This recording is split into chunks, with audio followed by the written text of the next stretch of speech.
باللہ من الشیطان الرجیم بسم اللہ الرحمن الرحیم۔ آج ہم پڑھیں گے 10th کلاس کی اسلامیات۔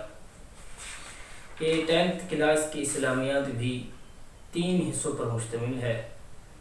پہلا حصہ صورتوں پر مشتمل ہے جس میں سورۃ الاحزاب، سورہ ممتحنہ، یہ 2 صورتیں ہیں، اور دوسرا حصہ 10 احادیث پر مشتمل ہے، جبکہ تیسرا حصہ موضوعات مطالعہ پر مشتمل ہے۔ پہلا حصہ سورۃ الاحزاب۔ اس سورت کے 2 نام ہیں اور دونوں اس واقعے کی مناسبت سے یہ نام رکھے گئے۔ پہلا نام ہے احزاب، دوسرا نام ہے خندق۔ احزاب اس کو اس لیے کہتے ہیں کیونکہ احزاب حزب کی جمع ہے اور حزب کے معنی ہوتے ہیں لشکر۔ چونکہ اس کے اندر کفار کے 10,000 اور ایک روایت کے مطابق 12,000 کے قریب لشکر تعداد برابر کر کے مسلمانوں پر حملہ کیا تھا مدینہ منورہ کے ارد گرد، یہ سارا کا سارا قافلہ اکٹھا ہو گیا تھا۔ اس وجہ سے اس کو لشکروں والی سورت کہا جاتا ہے، یعنی سورۃ الاحزاب۔ دوسرا اس سورت کا نام سورہ خندق بھی ہے۔ حضرت سلیمان فارسی رضی اللہ تعالیٰ عنہ کے مشورے سے چونکہ اس غزوے کے اندر خندق کھودی گئی تھی، اس وجہ سے اس کا دوسرا نام سورہ غزوہ خندق یا سورہ خندق بھی ہے۔ اور یہ غزوہ ہے، اور غزوہ اسے کہتے ہیں جس میں آپ صلی اللہ علیہ وسلم بذات خود شریک ہوں، اور سریہ اس کے مقابلے میں ایک لفظ استعمال ہوتا ہے اور اس کے معنی ہوتے ہیں میں آپ صلی اللہ علیہ وسلم بذات خود شریک نہ ہوئے ہوں بلکہ آپ نے اپنا سپہ سالار مقرر کر کے بھیجا ہو، اسے کہتے ہیں سریہ۔ اب پڑھتے ہیں ترجمہ۔ یا ایھا النبی اتق اللہ، یا ایھا النبی، اے نبی، اتق اللہ، ڈریے اللہ سے، ولا تطع الکافرین والمنافقین، کافروں اور منافقوں کی بات نہ مانیے، ان اللہ کان علیما حکیما، کہ بے شک اللہ تعالی علیما جاننے والا ہے، حکیما حکمت والا ہے۔ واتبع ما یوحی الیک من ربک، واتبع پیروی کیجیے، اتباع کیجیے اس کی، یوحی الیک جو آپ کی طرف وحی کی جاتی ہے، اے نبی جو آپ کی طرف وحی کی جاتی ہے آپ اس کی پیروی کیجیے، من ربک آپ کے رب کی طرف سے، ان اللہ کان بما تعملون خبیرا، بے شک اللہ تعالی جو تم سب کر رہے ہو خبر رکھنے والا ہے۔ وتوکل علی اللہ، اور اللہ تعالی پر توکل کیجیے، بھروسہ کیجیے، وکفی باللہ وکیلا، کہ بے شک اللہ تعالی کافی ہے، کام بنانے والا ہے، یعنی کارساز ہے۔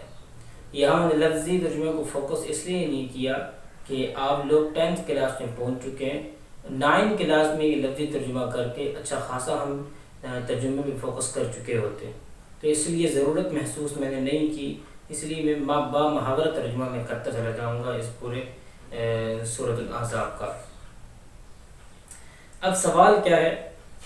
سوال میں پڑھ دیتا ہوں۔ سوال یہ ہے کہ سبق کی ابتدا میں رسول اللہ صلی اللہ علیہ وسلم کو کن باتوں کا حکم دیا گیا، کن باتوں کی تلقین کی گئی؟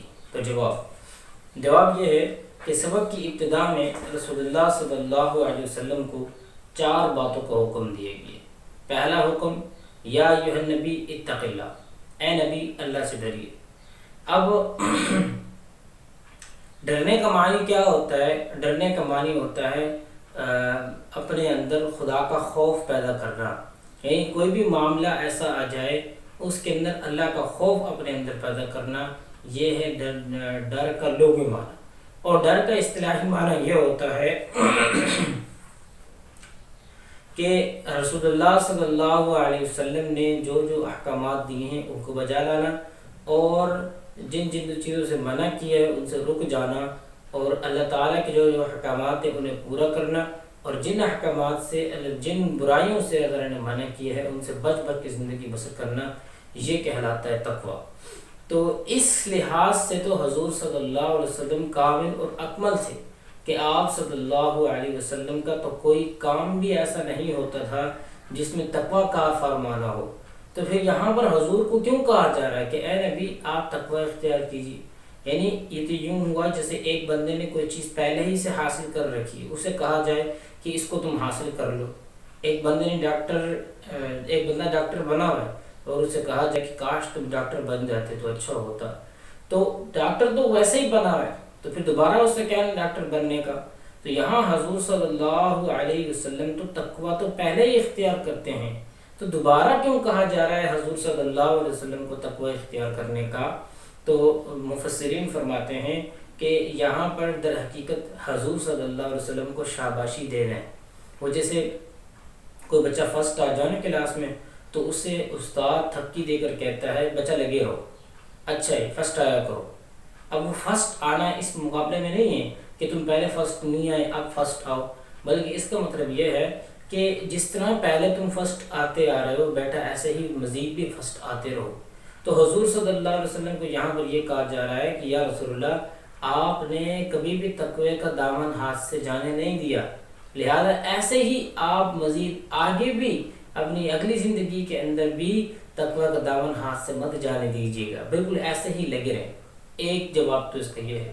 دوسرا، یہاں تقوی کی نسبت حضور کی طرف کی گئی ہے، اس کی وجہ یہ ہے کہ یہاں مخاطب حضور صلی اللہ علیہ وسلم ہیں، لیکن سنوانا یہاں پر مقصود امت محمدیہ کو ہے، یعنی امت سے یہ کہا جا رہا ہے کہ اے امت محمدیہ تم تقوی اختیار کرو، ڈرو۔